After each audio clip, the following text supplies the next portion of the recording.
बिस्मिल्लाह।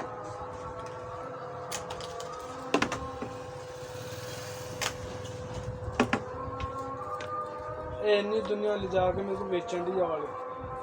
हाँ शुक्र अल्लाह पाक।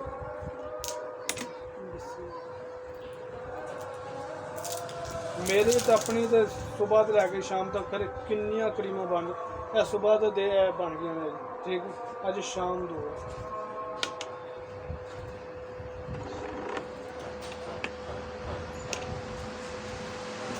और चेहरे तो वर्क करो जो बड़ा ही खराब हो गया हो क्रीमा ला ला के लाल की आ जाती है दाने बन जाते हैं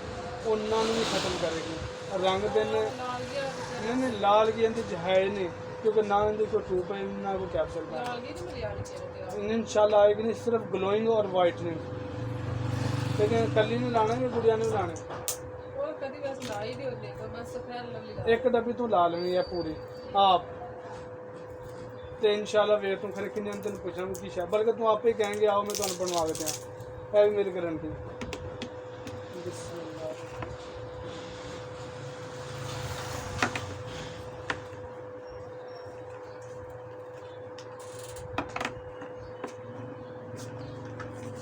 बस एक मेहरबानी करी सौन लगे ना लावे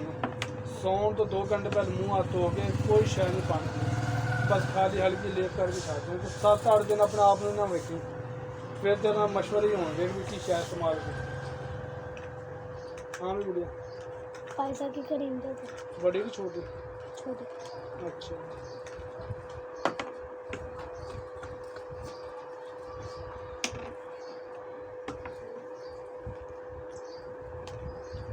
अगर तेन सूट कर जाती ना कि मिसाल तौर पर जिस तरह के बंदे अपनी तमन्ना आती है तो तू केड़े फेस च आनी फेस 5 च डबल वो डिफेंड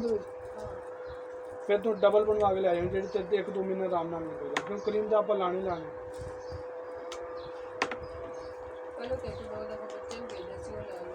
कितों सही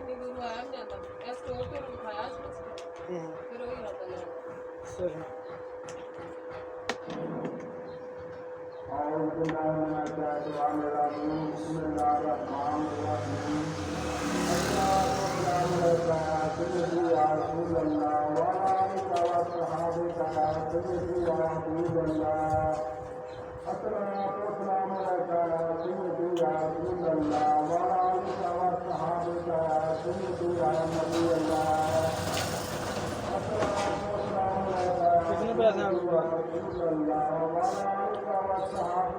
कितने की है 320 रुपये और एक और 500 वाली नहीं है वो भी है आपने छोटी का छोटी सी को कहते हैं बड़ी वाली से अच्छा और क्या लेना और 500 का और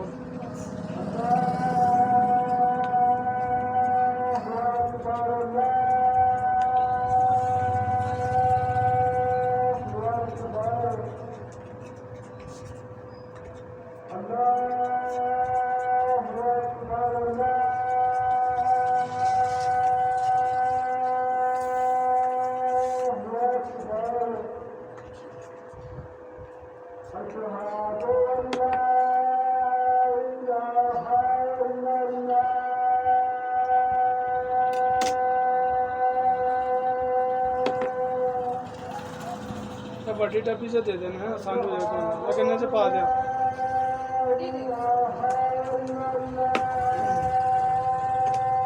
बस मेहरबानी हो करी जो तरीका मैं तेन दसिया कि सौन लगे ना लावी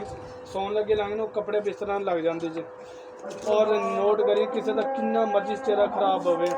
उन्होंने भी देंगे तो इंशाल्लाह तेन दुआवां देगी ये पक्की गल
क्या वाइट वाले चाहिए कि दूसरे पिंक वाले चाहिए?